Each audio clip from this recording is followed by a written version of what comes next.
This episode of Lawyers Tell All is brought to you by the Intake Academy. Do you know how to cement relationships with more of your ideal clients, get them to commit to you, and send you more referrals than you ever thought possible? Visit www.intakeacademy.com, where you will get the strategies you need to make the most of your marketing and advertising dollars. Plus, develop a team of intake specialists and attorneys who convert more qualified case opportunities and build meaningful relationships with prospective clients. Welcome to the Lawyers Tell All podcast, where Chris Mullins, the preeminent sales and communications consultant in the legal industry, shows you how it looks through lawyers' eyes. Here, innovators in the trenches provide powerful insights that help you connect with new clients, handle the sometimes harsh realities of the legal profession, and embrace the mindsets needed to succeed. Be sure to visit our website at www.lawyerstellall.com. And while you're there, subscribe to us via your favorite network. Now, lean in, tune in, and let's take a deep dive.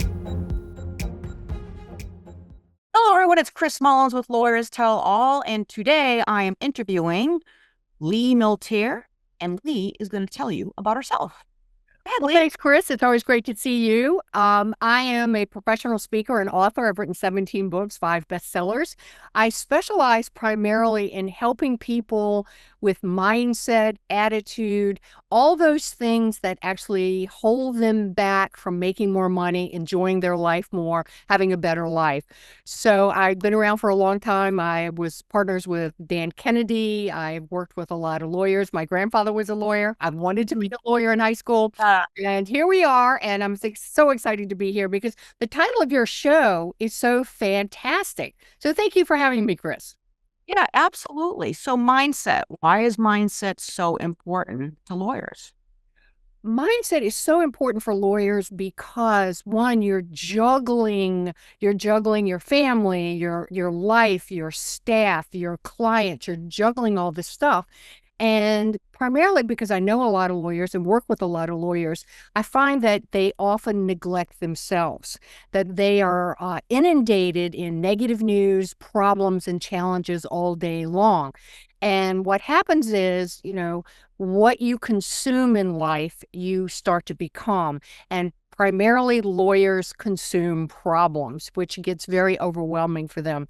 So I always recommend to all my clients, and I have a lot of lawyer clients, is that you got to take a certain amount of the day to actually, like you take vitamins in the morning for your body, you need to have a little attitude adjustment before you get to the office. One of the greatest secrets we can all have is before you touch the doorknob of your office, are you in the right mindset, attitude to be the leader that day? Because you got to understand that every single person in your office, if you're the boss, you're the big daddy, you're the big mama, they're looking to you to set the tone for the day. So if you go in all pensive and down and upset and grouchy, which, let's face it, you have the right to be that way sometimes because, life is tough.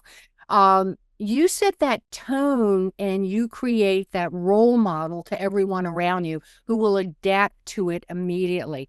So on the way to your office, instead of being on the phone the whole time to your office, could you give yourself a little break? Could you either listen to some uplifting music that makes you feel better, kind of pattern interrupt before you get to the office? Anything that uplifts you, inspires you. Everybody has different things, but you need at least 10 or 15 minutes before you get into the office so you can clear and leave home at home. The world by itself, it's going to take care of itself or blow up, but you can't do anything about it.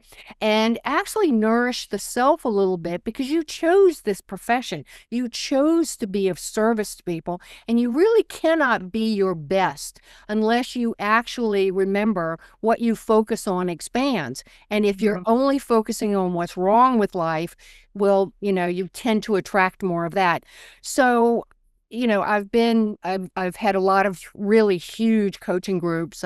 Chris has been in one of my coaching groups called Peak Performer with Bill Glazer and Dan Kennedy. And we always had a portion about strategy. We always had portions about marketing, but we always had a third of the meeting always to be about dealing with fear, procrastination, all those kind of things. How do you keep your mindset straight? How do you deal with difficult situations? Because all professionals are overwhelmed with what's happening in the world, what's happening in their life, and they have to understand that if you don't have clear thinking, you do not make good decisions. You're not going to have clear planning for the future. So I'm a big believer, whether you're a lawyer or an accountant or any kind of professional, that without paying attention to that, putting the vitamins for the mind, and actually giving yourself some nurturing, you're not going to make as much money as you want, and you're certainly not going to enjoy the life that you have. Okay.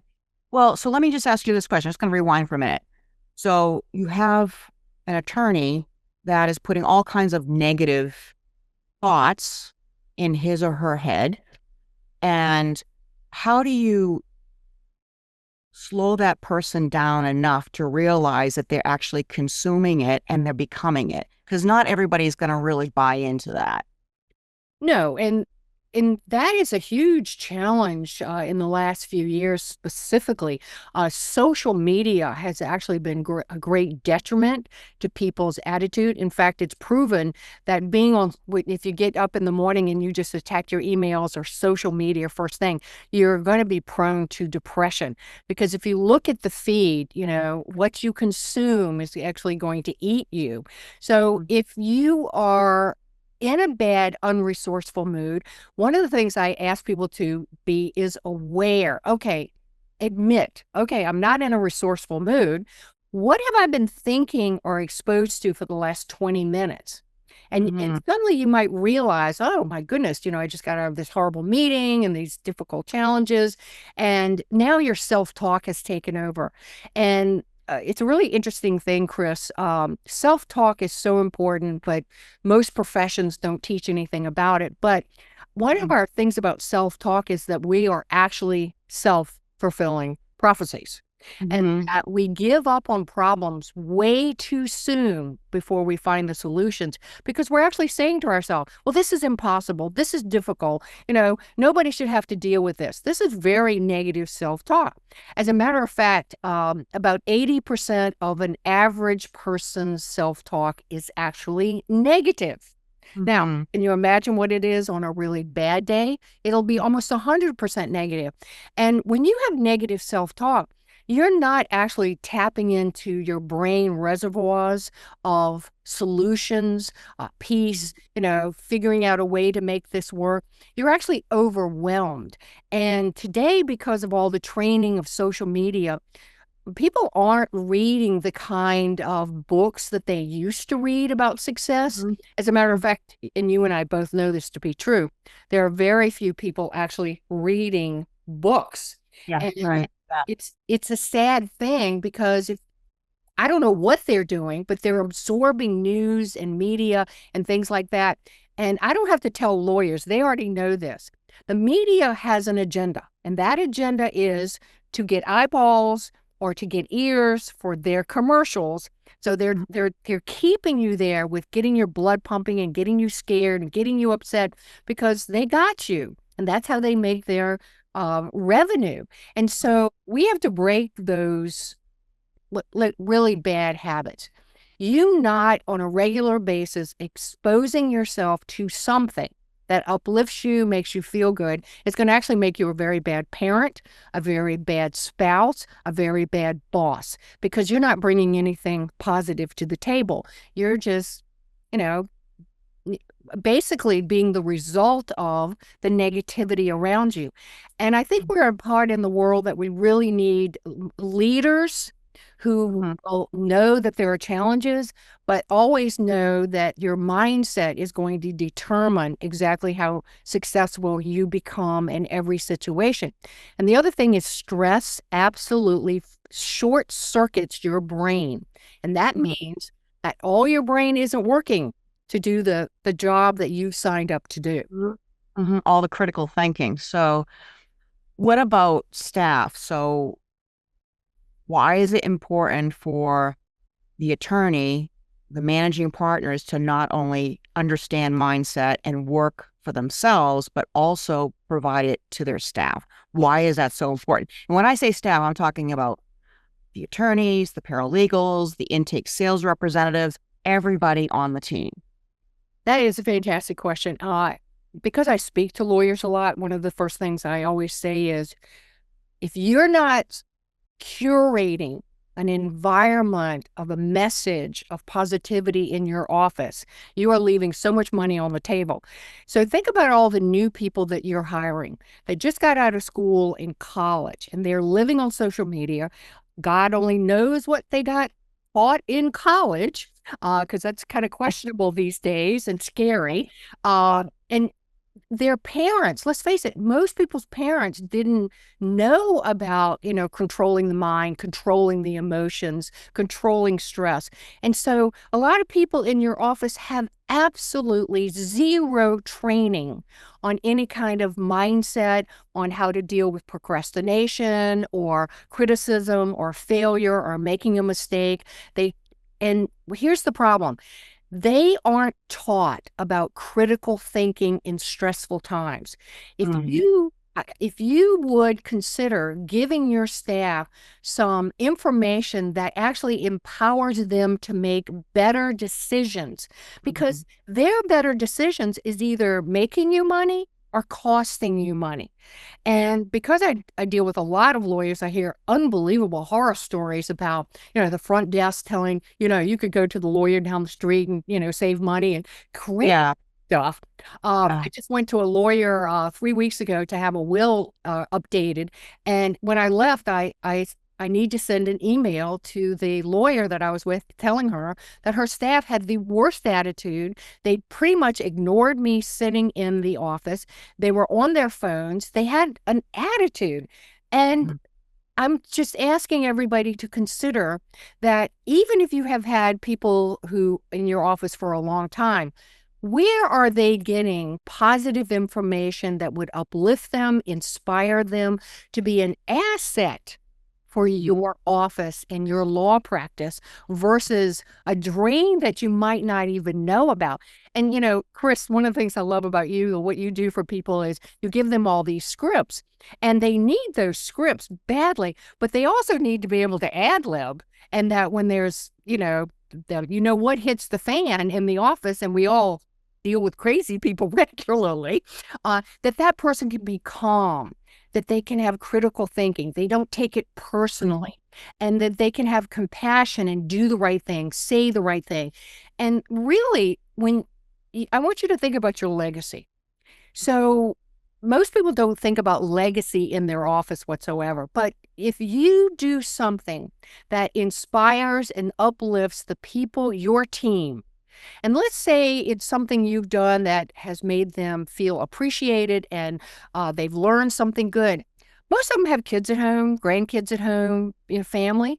They're going to take the things that you provided them and actually take it home and spread it to the people around them. So I try to tell lawyers, I said, I know you're not thinking about your legacy, you're talking about everybody else's legacy, but think of how your legacy could be is that when people worked for you for long periods of time, that they could actually say, the person that I work for really empowered me, that gave me strength and confidence and made me really feel like I could make a difference. Do you think someone like that is always going to be, if they're at a cocktail party, brag about you at that cocktail party? There's so many tentacles of our business and how it is affected by just our staff, and that we can't be there all the time, but you could do something every week in your business meeting. I offer things to help people do that. But again, if the environment is good, you have a happy staff, that will mean you will have happy customers and return customers. And the most important thing, good referrals. Yeah, good referrals. Let me, so critical thinking is definitely something that we talk about a lot with intake specialists, but what about the trauma? So there's a lot of trauma for attorneys, PTSD with clients.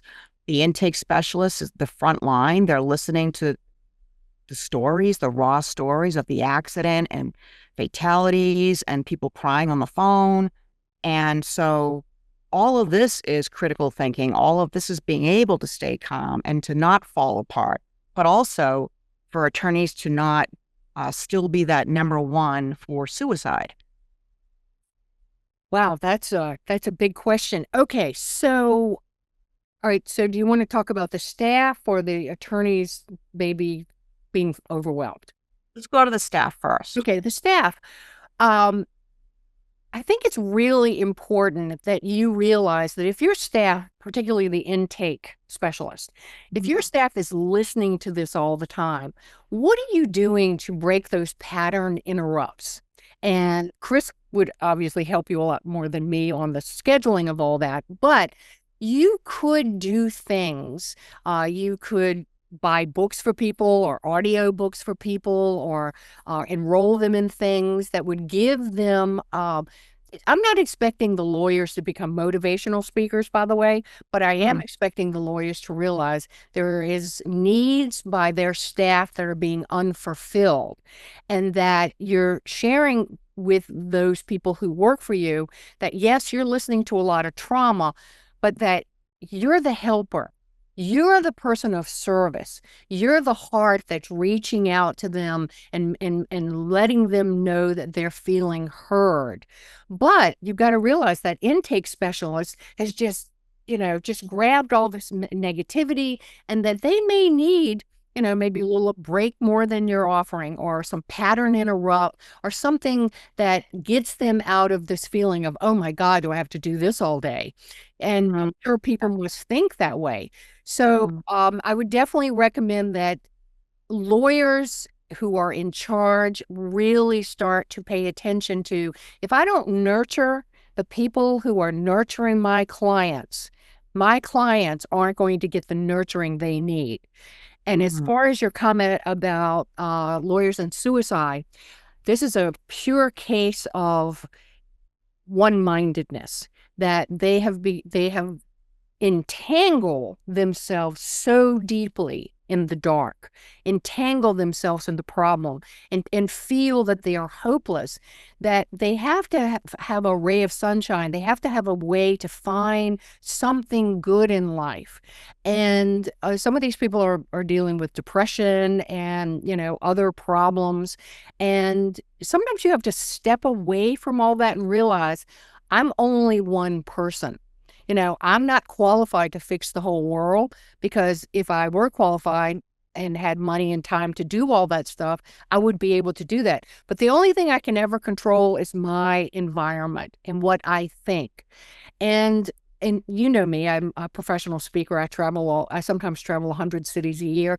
Well, traveling is a friggin' nightmare, excuse my language, what it is. And it's, it's insane. I'm in Dallas the other day, and I had a 9-hour layover before I got there. And then when I'm leaving, I had a 10-hour layover coming back. And everybody's melting down. And I just said to myself, okay, I'm completely in charge of the way that I am feeling, that I cannot allow myself to feel sorry for myself. I am a professional woman. This is not, nobody died. I'll get there eventually. I have to talk myself off the ledge. And if you allow yourself to go too far down the line where you're only seeing gloom and doom, this is a real time to get some help, whether it's through counseling or talking to someone. But do not ignore the symptoms of feeling helpless, overwhelmed, and like there's no solution, because here's really the truth.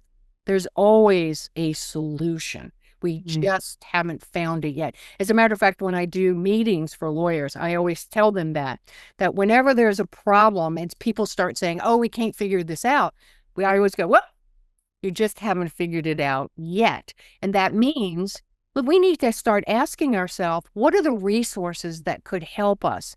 Because this is where we go off the charts. When we start feeling like there's no one to help us, that nothing's going to change, it's going to stay the same. Again, the self-talk is very gloom and doom.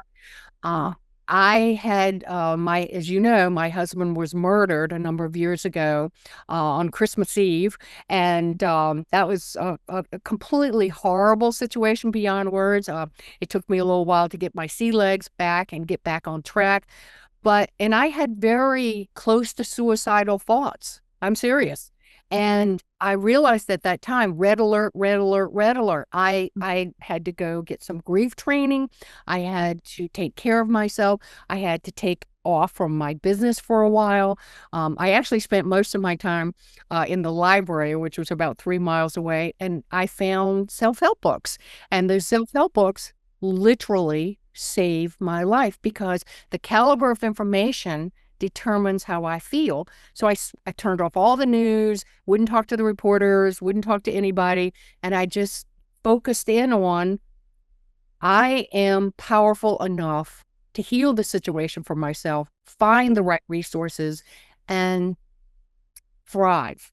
Now, it took a little while, but again, we have to have that kind of mindset. We need resources. And for all you lawyers who are watching some of your partners or people that you know are in this situation, you need to step up to the plate, walk into that office, talk to that person and say, here, I am here for you. I'm noticing that you're not doing well. And the worst thing that can happen is they shush you away, but you will leave an impression. I personally would rather overstep my boundaries than find out that a person had taken their life or done something, very bad to themselves. So that's my attitude about life. Yeah, exactly. So what I was thinking is PILMA, so Ken Hardison's organization for speaking to attorneys, to personal injury. This would be a good thing for them to hear. So anybody that's going to PILMA or a member of PILMA, you might want to just mention to Ken Hardison that you'd like to talk about mindset. Yes, and Ken actually hired me a few years ago to come in and talk to his coaching people, and I loved Ken. I loved all of his people. I just worked for a Ben Glass event, and I was his keynote speaker in Arizona this past October. I was trying to remember what year is this. I know. Yeah, wonderful. Well, Lee, what else would you like to say to everybody? Any last words? How can they get in touch with you? Okay, because I couldn't find any other thing. Milteer.com, Milteer. I was looking for the paper; it's gone. You can reach out to me at assistant@milteer.com. I do have a program. It's called Millionaire Smarts. It is a done-for-you program that interviews thought leaders on things that would not only help your staff but would help you. And like Ken, he actually, when he hired me, my information went every month to all of his lawyers and his coaching program. And so I did things on procrastination and stress and all the things that some people would call touchy-feely, but are actually one of the cores of success. It's only because there are people in the world who made fun of mindset for a long time. It sort of fell out of favor. But if there was ever a time in history that we really have to think with critical thinking and clarity, not take things personally and really be focusing on solutions and profits and the quality of our life, it would be now. Thank you so much for coming today. I've loved it. Thank you. Yeah, wonderful. All right, everyone. So long. Lawyers Tell All. Bye-bye, everybody. Thank you for tuning in to Lawyers Tell All, where Chris Mullins takes you on a journey with lawyers in the trenches who show you the realities of what it takes to succeed in this chaotic, crowded, ever-changing profession.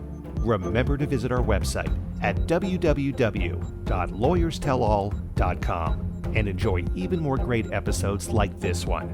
Again, while you're here, subscribe to us via your favorite network. We look forward to seeing you next time on Lawyers Tell All.